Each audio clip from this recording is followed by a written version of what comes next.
Everybody knew tariffs were coming. Donald Trump had made that part of his election promise. When Donald Trump came, American markets rallied. Dollar showed strength. It's only when tariffs, seriously, when he came, American markets went into, oh my God, this is the best thing that's happened to America.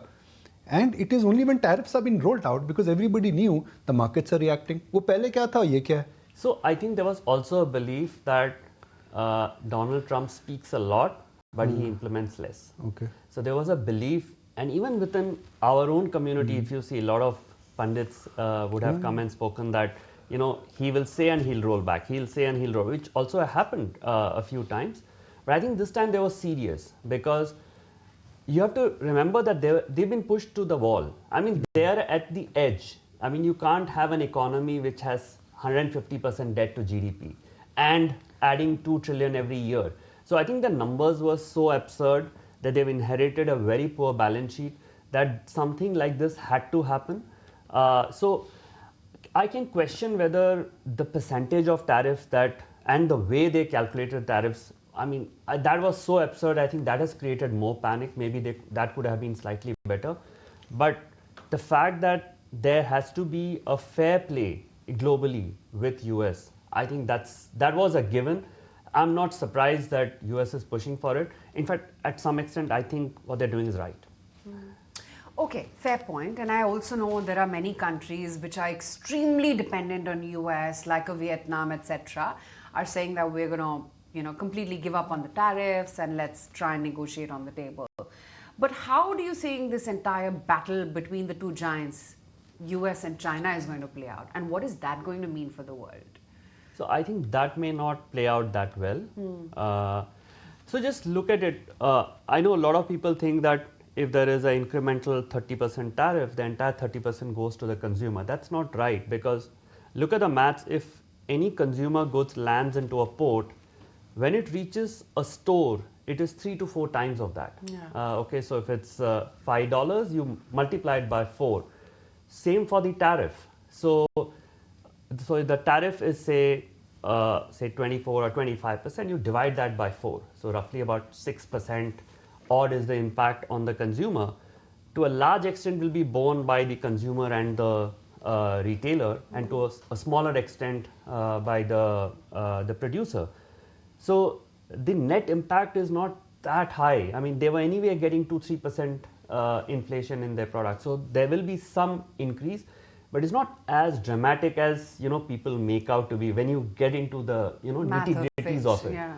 So you have to keep that in mind, that these looks quite absurd, but at the end of it, these are manageable risks. So prices will go up.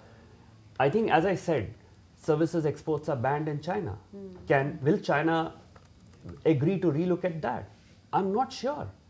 So why should US give up? I think they're too far into the game. So that is exactly, Aisha, that exactly is the problem. Yeah. That we've had a one-sided trade agreements across the globe, and US has been bearing all the brunt.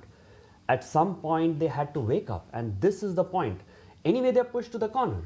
So I think this is, which is why I said that in most countries, the risks are manageable. With China, I think it's a bit different, and now they've gone into a retaliatory mode, which worsens the situation. I'm not sure how that plays out, so I'll be very worried if I'm a Chinese investor. But barring that, I think most other countries, it is a manageable risk. I mean, we can reduce our tariffs. I mean, from India's standpoint, I mean, I'm looking at it selfishly.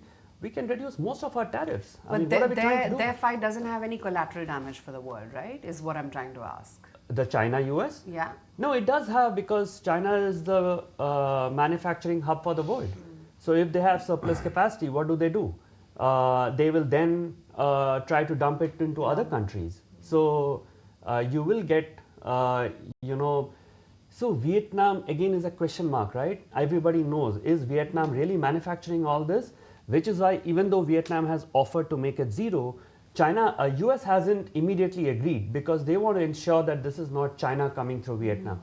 So I think it's not as easy. I mean, we sitting here can, say whatever we want. When somebody is running a country as large as US, there are a lot of issues that has to be handled. And as the Treasury Secretary recently said, that 10% of the US, 10% of the people in the US hold 90% of the wealth. Yeah.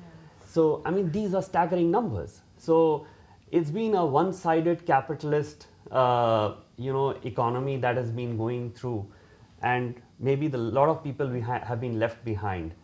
So I'm not trying to support Trump or to support anybody else. I'm just saying they're pushed to the corner. Something like this had to happen today or tomorrow. It's happened today. If we are smart in India, we can solve this problem very easily. Will there be collateral damage? Yes, there will be. If global trade takes a hit, we will have collateral damage. That can be handled because maybe we take a hit on the GDP, the government has to come up, Reserve Bank has to come up with some measures. We've seen issues like this in 2008, 2020. These are issues that can be handled.